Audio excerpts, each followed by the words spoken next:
미국 하와이에 거주하고 있는 조경 설계사 제니퍼 아펠이라는 사람이 친구와 함께 자기가 가지고 있는 작은 요트를 타고 타히티라는 섬으로 출항을 했다고 합니다.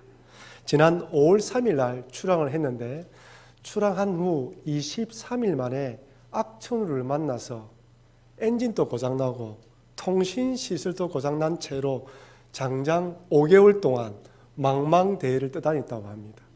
이제 가진 음식도 다 떨어질 즈음에 지나가는 대만 어선에 발견되어서 그 대만 어선이 미국 군함에 연결시켜 주어서 하와이로 오게 되었다고 합니다. 그 일이 지난 10월 24일 날 하와이로 이렇게 돌아오게 됐다고 이야기를 합니다. 망망대해 5개월 동안 참 위기의 순간이었겠죠. 흔히 인생은 항해와 같다고 이야기를 합니다. 각자 인생의 목적지를 향해 배를 몰고 항해하는 것이죠. 배에 장착되어 있는 엔진과 통신시설, 물과 음식들만 있으면 내가 정해놓은 시간에 정해놓은 목적지에 도달할 것이라고 믿고 출발을 합니다. 물론 항해를 하다가 때로는 태풍과 비바람과 폭풍우를 만날 수도 있겠지만 거뜬히 이겨나갈 것이라고 생각하고 출발을 하는 것이죠. 하지만 인생이란 변수가 있지 않습니까? 생각지도 않은 악천후를 만나게 되면 가지고 있는 엔진도 고장나고 통신시설도 또한 고장이 나면서 포로할 수밖에 없습니다. 더 이상 목적지를 향해 갈 수도 없고 어디로 가는지 모른 채 떠다니게 되는 것이죠. 언제 구원되는지도 모른 채 망망대해 한가운데 있게 되는 것이 이 인생이라 할 수 있습니다. 우리 주변을 둘러보면 가끔 이런 분들을 만나게 됩니다. 열심히 잘 달려왔는데 지금 내가 어디로 가고 있는지, 무엇을 하고 있는지 갈 바를 알지 못하는 분들이죠. 원점으로 다시 돌아가고 싶어도 돌아갈 수가 없고 그저 떠밀려서 사람들이 가는 쪽으로 가고 있는데 왜 그 길로 가냐고 물어보면 대답을 못합니다. 그냥 남들이 가니까 달려가는 것이죠. 혹시 여러분들은 여러분의 인생에 이 배를 몰고 어디로 가고 있습니까? 어디로 가야지 참 사람들에게 인정받고 아니 하나님 보시기에 잘했다 칭찬받을 수 있을까요? 여러분 그냥 떠밀려서 그냥 가고 있지는 않습니까? 오늘 이 시간에 한번 내가 어디로 가고 있는지 어느 목적지로 향해 가야 되는지 오늘 이 말씀을 통해서 한번 내 자신의 삶을 돌아보시고 다시 한번 더 수정하시면서 바른 길로 가시는 여러분과 제가 되기를 바랍니다. 오늘 본문을 보면 이처럼 때로는 표류하고 아니 방황하는 인생들에게 하나님께로 돌이키기 위해서 세례 요한을 안내자로 가이드로 보냈다고 이야기를 합니다.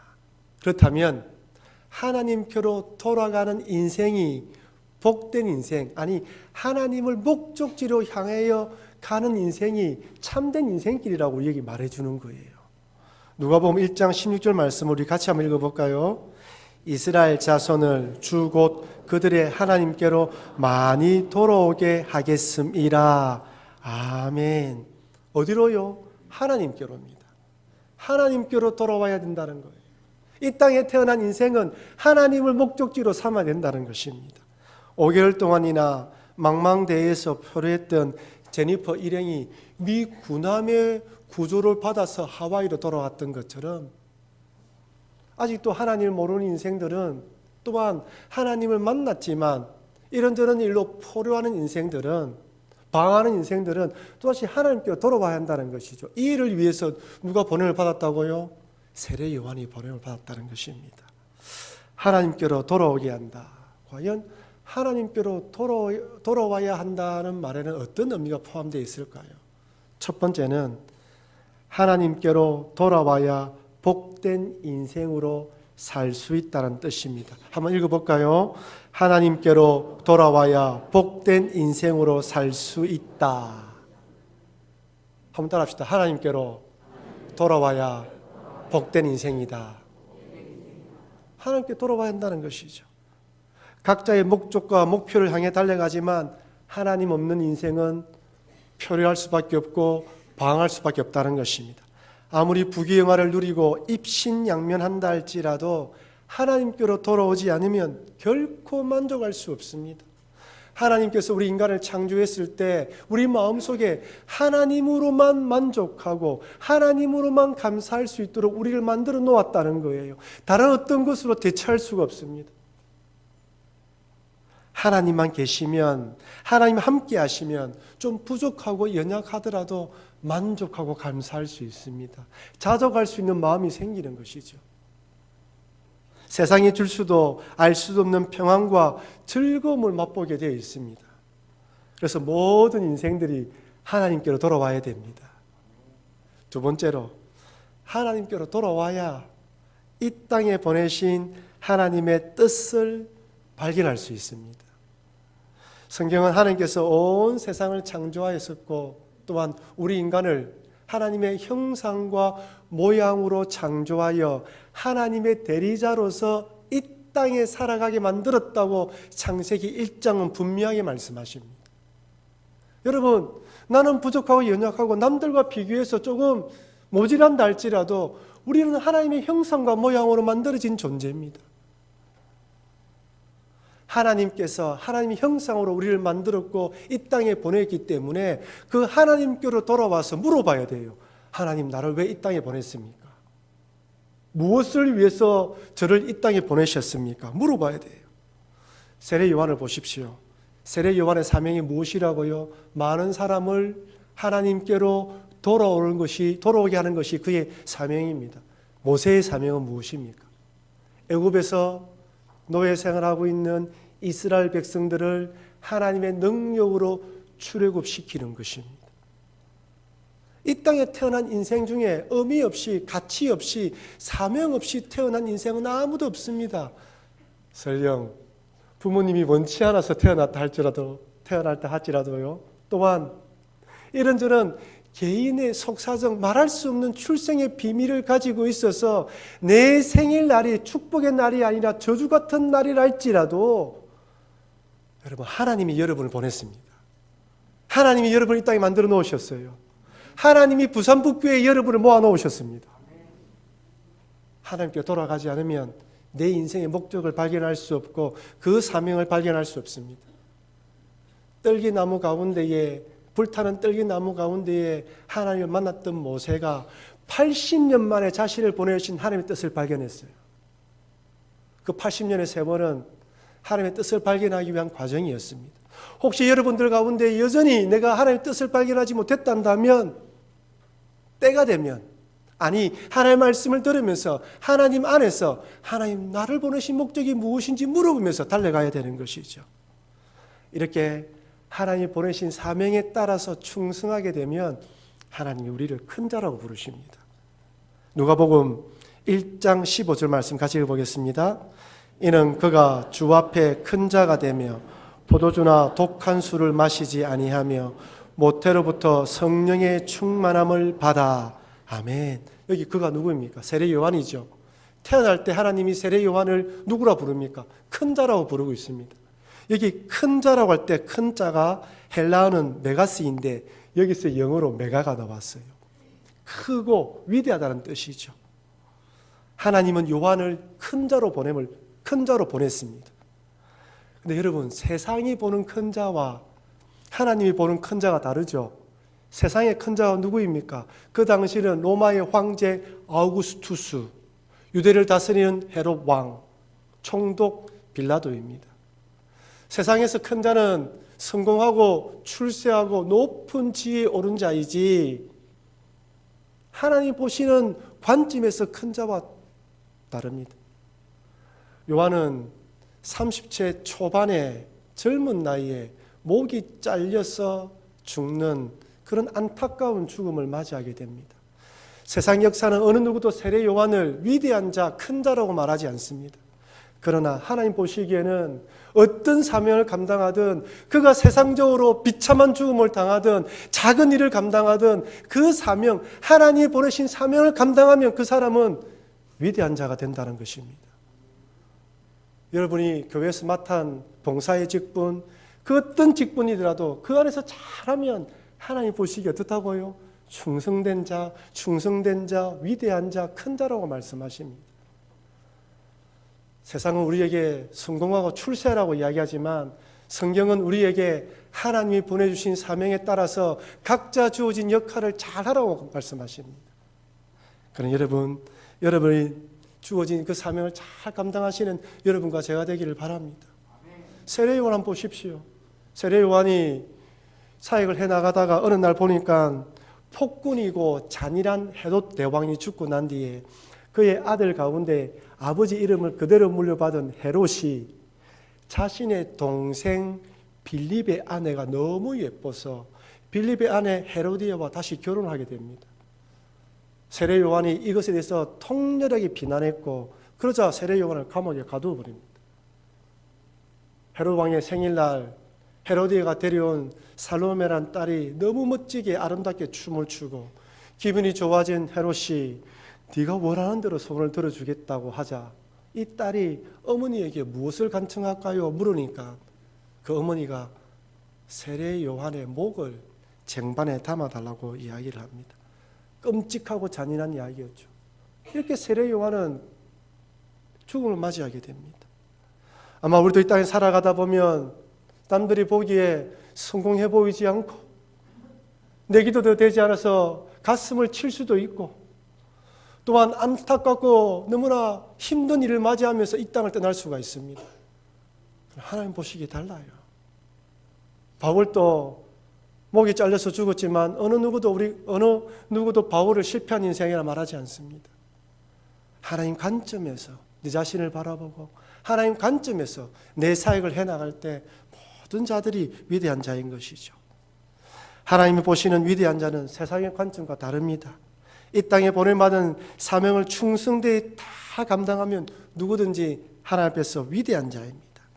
반대로 높은 지위와 근세를 얻었음에도 불구하고 맡겨진 사명을 감당하지 않고 자기 욕심과 자기 야망만 추구한다면 책망을 받게 될 것입니다. 그러니 여러분 많이 배우고 가졌다고 교만하지 마십시오. 높은 지위와 명성을 자랑하지 마십시오. 아울러 많이 배우지 못했다고 부끄러워하지 마시고 가진 것이 없다고 주눅 들지 마십시오. 내가 있는 그 자리에서 최선을 다해 사명만 감당하면 됩니다. 여러분 주신 그 자리, 여러분 하나님 주신 그 자리에서 그 역할을 잘해서 주님 앞에 섰을 때 참 큰 자다, 잘했다, 충성된 자라고 칭찬받으시는 여러분과 제가 되기를 바랍니다. 세 번째로 하나님께로 돌아오게 한다는 것은 하나님께 돌아오는 문이 활짝 열렸다는 뜻입니다. 여러분 아무리 하나님께로 돌아가고 싶어도 하나님께서 문을 닫아놓으면 갈 수가 없어요. 아무나 청와대의 문재인 대통령을 만날 수가 있습니다. 하지만 초청장이 없으면 들어갈 수가 없어요. 똑같습니다. 하나님께서 문을 닫으시고 들어오지 못하게 만들면 문을 두드려도 문이 열리지 않습니다. 그런데 돌아오게 했다는 것은 문을 열어놓았다는 것입니다. 누구든지 초청한다는 뜻이며 조건 없이 다 받아주시겠다는 약속입니다. 하나님께 돌아온 문이 활짝 열렸다는 복된 소식이죠. 누구든지 들어오라는 것입니다. 실제로 예수님이 이 땅에 오셨을 때 예수님께 나아오는 자들 그 어느 누구도 외면하지 않았어요. 세상 사람들은 매국노라 불렀던 세리도 창녀도 심지어 하나님의 저주받은 뭉둥병자들도 예수님께 나오기만 나오면 예수님은 다 받아주셨습니다.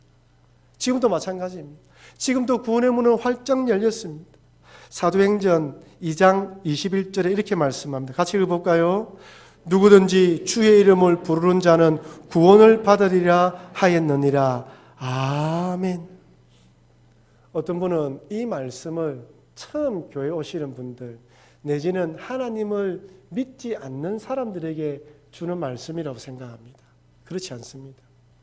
성도들이 신앙생활하다 보면 본의 아니게 이런 일 저런 일을 겪다 보면 믿음이 떨어질 때가 있고 하나님으로부터 멀리 떠날 때가 있어요. 때로는 부끄러워서 용기를 갖지 못하고 용기를 내어서 주님께로 달려오지 못할 때도 있습니다. 그런 자들을 향해 주시는 말씀이에요.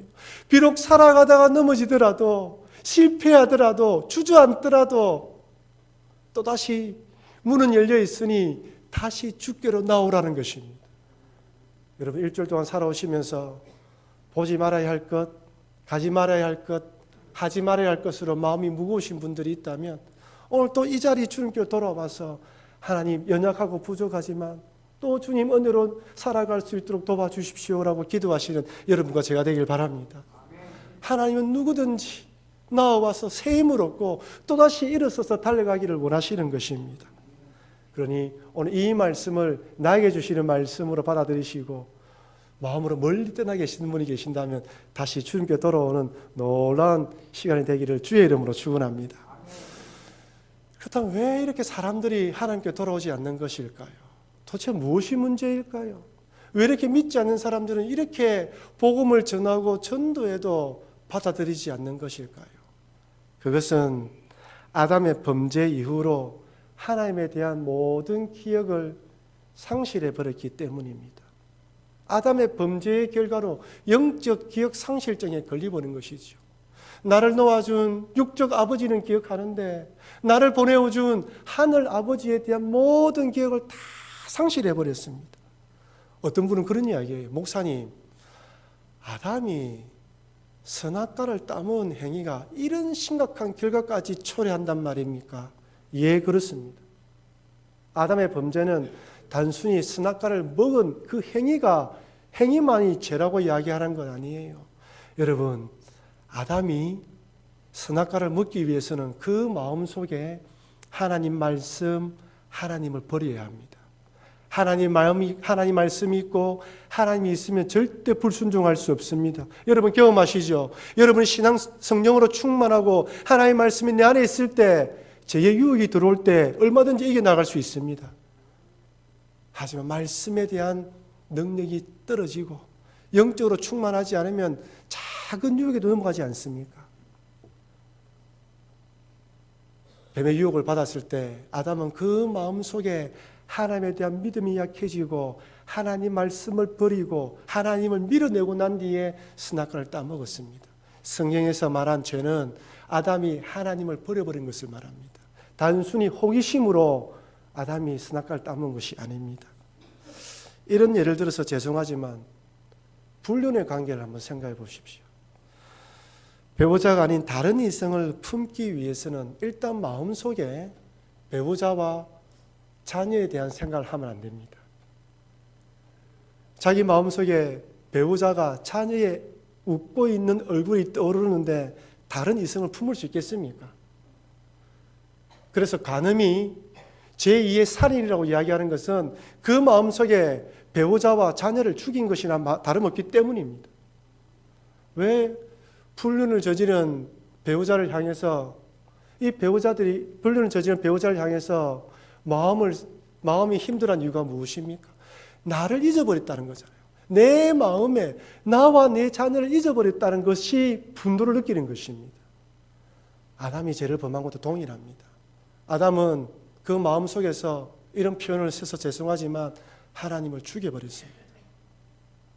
그 이후 이 땅에 태어난 인생은 하나님에 대한 모든 기억을 잃어버린 채 어디로 가는지도 모르고 무엇을 향해 살아야 되는지 모른 채 살아가면서 방황하고 있는 것이죠. 이런 불쌍한 인생들에게 하나님께로 돌아오도록 세례 요한을 보내었고 오늘을 우리를 보내어서 그들에게 복음을 전하도록 하신 것입니다. 그렇다면 요한은 어떤 방법으로 사람들을 하나님께 돌아오게 할까요? 첫 번째로 아버지의 마음을 자식에게 전해줌으로 돌아오게 합니다. 누가복음 1장 17절 말씀 같이 한번 읽어볼까요? 그가 또 엘리야의 심령과 능력으로 주 앞에 먼저 와서 아버지의 마음을 자식에게 거스르는 자를 의인의 슬기에 돌아오게 하고 주를 위하여 세운 백성을 준비하리라. 아멘. 자식은 부모의 마음을 알지 못합니다. 왜 그때 우리 부모님이 그런 말씀을 하시고 그런 결정을 하시고 그런 행동을 했는지 이해하지 못하고 그저 매를 들거나 야단친 것만 생각하면서 상처받은 것만 기억합니다. 하지만 시간이 흘러 부모님 입장이 되면 그제서야 그 부모의 마음을 조금 이해하게 되는 것이죠. 여러분, 부모의 마음을 이해하게 되면 회복의 첫 신호이지 않습니까? 그렇게 되면 그때부터 마음을 알게 되면서 관계 회복이 됩니다. 이스라엘 백성들을 한번 생각해 보십시오. BC 586년에 바벨론에게 멸망당한 이후 오늘 본문의 시대까지 한 600년 동안 여전히 다른 나라의 지배를 받고 살았습니다. 특별히 침묵시대 400년 동안 하나님께서는 천사로서, 하나님의 사자로서 선지자를 통해서도 말씀해 주지 않았어요. 400년 동안 말씀해 주지 않을 뿐 아니라 여전히 지금 또 노예생활, 식민지 생활, 포로 생활, 아니 남의 나라의 지배를 받고 있습니다. 무슨 생각이 들었을까요? 하나님이 우리와 함께 하실까? 하나님이 여전히 나의 기도를 듣고 있을까? 하나님 나를 외면한 것은 아닐까? 이런 마음이 들었을 것입니다. 아버지의 마음을 이해하지 못한 것이죠. 세례 요한이 가서 아버지의 마음을 전합니다. 어떻게 전합니까? 예수님입니다. 요한복음 1장 35절 36절 또 이튿날 요한이 자기 제자 중 두 사람과 함께 있었다가 예수께서 그니심을 보고 말하되 보라 하나님의 어린 양이다. 하나님의 어린 양이 왔다는 거예요. 여러분, 이스라엘 백성들에게 하나님의 어린 양은 대속의 개념입니다. 출애굽기 12장에 보면 하나님께서 이스라엘 백성들을 애굽에서 구원하기 위해 마지막 장자의 죽음 재앙을 내립니다. 그때 어린 양을 잡아서 그 피를 문설주와 임방에 바른 집, 그 집은 죽음의 사자가 유월 건너가 넘어갔습니다. 하지만 어린 양의 피를 문설주와 임방에 바르지 않은 집에는 그 집에 태어난 짐승의 첫 새끼와 장자들이 다 죽었습니다. 그래서 이스라엘 백성들에게 어린 양 하면 대속의 개념이에요. 하나님의 어린 양이라는 것은 예수님께서 우리를 위하여 대속의 개념으로 대속에 하기 위해서 이 땅에 오셨다라는 말씀입니다. 하나님이 우리를 잊은 것이 아니라 인류를 구원하기 위해서 자신의 아들을 보냈다는 것을 세례 요한이 이야기하는 것이죠. 예수님께서 십자가에 못 박혀 살을 찢고 피 흘려 돌아가심으로 우리를 구원했습니다. 우리는 값없이 구원받았지만 하나님에게는 고통이었고 예수님에게는 쌀을 찢는 고통을 감당해야 되었습니다. 이것을 우리는 하나님의 우리에 대한 사랑이라고 말합니다. 로마서에서 바울은 이렇게 말합니다. 로마서 5장 8절입니다. 우리가 아직 재현되었을 때에 그리스도께서 우리를 위하여 죽으심으로 하나님께서 우리에 대한 자기 사랑을 확정하셨느니라. 아멘. 400년 동안 침묵하셨지만 600년 동안 노예 생활하고 있었지만 남의 나라를 지배받고 있었지만 하나님은 결코 잊은 것이 아니었습니다. 하나님은 결코 무중하거나 무심하신 분이 아닙니다. 자기의 아들을 내어주기까지 우리를 사랑하시는 하나님이라는 것을 세례 요한을 통하여 백성들에게 전해주면서 하나님께로 돌아오게 하셨던 것이죠. 지금 동일합니다. 오늘 이 시대는 오신 예수님, 그 오신 예수님을 통하여 하나님 우리를 사랑한다고 말씀하십니다. 그럼 여러분, 하나님 아버지에 대해서 오해하신 분이 계신다면, 하나님 아버지에 대해서 섭섭하게 생각하시는 분이 계신다면 예수님을 기억하시면서 그 오해를 푸시기 바랍니다.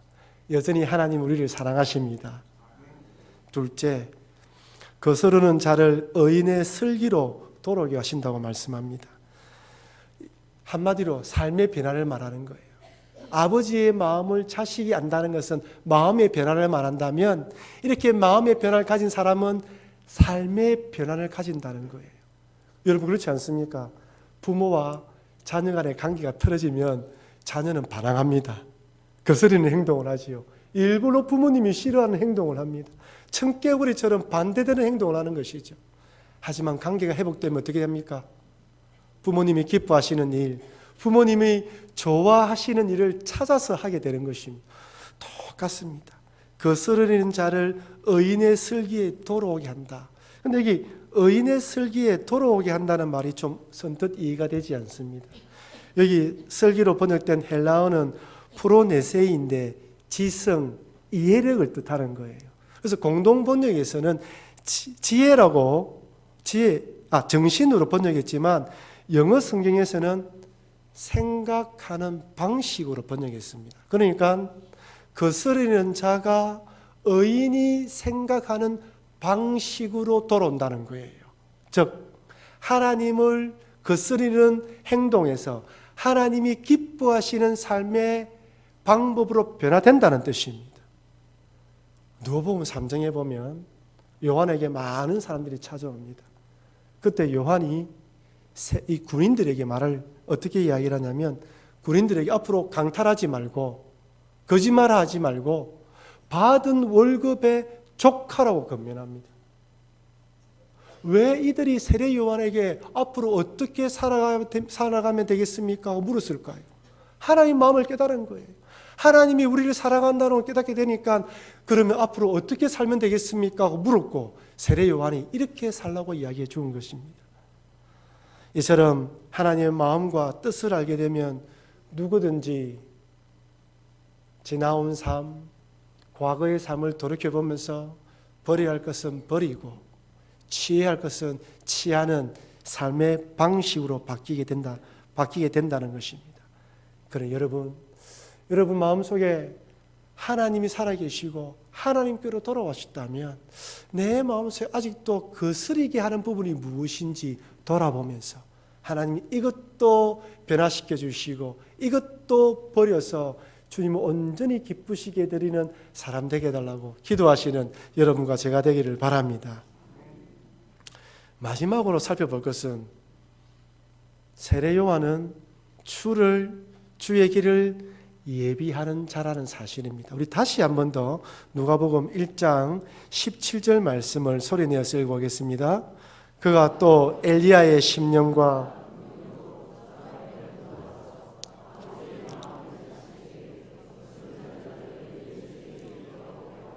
주를 위하여 세운 백성을 예비하리라. 아멘. 마지막 부분이 중요해요. 세례 요한에게 사명을 주시면서 이렇게 하고 저렇게 하는데 너는 누구다고요? 너는 누구다? 주의 길을 위하여 세운 백성을 준비하는 자라는 거예요. 네가 메시아가 아니라는 것입니다. 왜냐하면 사람은 본의 아니게 사람들에게 추앙받으면 자기의 신분을 망각하게 되는 것이거든요. 너는 아무리 사람들이 너에게 몰려와도 주의 길을 예비하는 자라는 사실을 잊지 말라고 말씀하시는 것입니다. 그러기에 요한은 예수님을 만났을 때 하나님의 어린 양이라고 사람들이 소개했고 나는 신들매 풀기도 감당하지 못한다라고 고백했습니다. 그리고 예수님에게 자기의 제자들을 보냈습니다. 지금까지 받았던 모든 관심을 누구에게요? 예수님에게 다 돌린 사람이 바로 세례 요한입니다. 오늘날에 수많은 사람들이 예수님을 위해 하나님의 영광을 위해 사역하고 헌신하다가 실망과 낙심에 빠져서 뒤로 물러나기도 하지만 또 어떤 사람은 예수님의 영광까지 가로채는 경우도 있습니다. 하지만 세례 요한은 자기가 있어야 할 자리, 자기 위치를 잘 알고 주의 사명을 끝까지 잘 준비했습니다. 여기 또 보면 주를 위하여 세운 백성을 준비하라고 되어 있죠. 오실 예수님을 위하여 사람들의 마음을 겸손하게 만들라는 뜻입니다. 그렇다면 오늘날 우리들에게는 어떻게 적용할 수 있을까요? 오신 예수님, 오신 메시아를 주가 택하신 백성들에게 전하여서 그들이 주께로 돌아오도록 만드는 것이 우리에게 주어진 하나님의 사명 중에 하나입니다. 이것이 바로 전도이죠. 이 땅에 육신의 몸을 입고 오셔서 십자가에 달려 우리를 구원하신 하나님의 아들 예수님을 전하는 복된 소식, 이것이 전도입니다. 여러분, 전도는 내가 영혼을 사랑하며 표시이며 그 영혼에 대한 간절한 마음의 표현이 전도예요. 교회를 성장하기 위한 도구가 아닙니다. 프로그램이 아니에요. 내가 구원받았는데 그 사람도 구원받아야 된다는 안타까움의 표현이 전도이죠. 많은 사람들이 전도하면서 깨닫는 진리가 하나 무엇인 줄 아십니까? 저 사람은 내가 믿는 이 예수님을 이렇게 전하는데도 받아들이지 않는데 왜 나는 믿어지는 것일까? 나의 구원에 대한 확신을 가지고 또한 다시 은혜가 회복되는 것을 경험한다고 이야기를 합니다. 그러나 여러분이 살기 위해서 복음을 전하셔야 되는 거예요. 믿지 않는 지인과 친구들에게 그래도 예수님이 하나님의 아들이고 하나님께 돌아가는 유일한 길이라는 것을 전해야 되는 것입니다. 그러나 여러분, 때를 얻든지 못 얻든지 복음을 전하시는 여러분과 제가 되기를 바랍니다. 복음을 전하기 위해서 거룩하게 사십시오. 여러분이 복음을 전할 때 그래 맞다, 저 사람 믿는 하나님 내가 믿어야 되겠다라고 사람들이 받아들일 수 있도록 거룩하게 살아가시는 여러분과 제가 되기를 바랍니다. 여러분 가운데에 자녀와 가족을 위해서 오랫동안 기도했지만 참 구원받지 않아서 힘들어하신 분도 있을 것입니다. 그러나 여러분 주변에 한번 둘러보십시오. 우리들 가운데에는 과연 저 사람이 예수님 믿을까라고 생각했던 분이 예수님 믿어서 학습 세례받고 오늘 이 자리에 앉아 계신 분도 계십니다. 우리가 그분들을 바라볼 때 하나님의 때에 하나님께서 반드시 구원해 주신다는 것을 잊지 마시고 꾸준히 기도하시면서 전도하시기를 바랍니다. 사랑하는 성도 여러분, 하나님께로 돌아와야만 참된 인생의 복과 이 땅에 우리를 보내신 하나님의 뜻과 하나님의 사명을 감당할 수 있습니다. 그리고 그 뜻과 사명에 따라 어디서 무엇을 하든지 잘 감당하면 하나님께서 큰 자, 위대한 자라고 칭찬해 주십니다. 이 험한 세상 살아갈 때 때로는 힘들고 어려울 때도 있지만은 이럴 때마다 하나님께로도 돌아오시고 하나님께 돌아오셔서 기도하심으로 세임을 얻고 죽어가는 영혼을 살리시는 이 사명까지 잘 감당하시는 여러분과 제가 되길 주의 이름으로 축원합니다.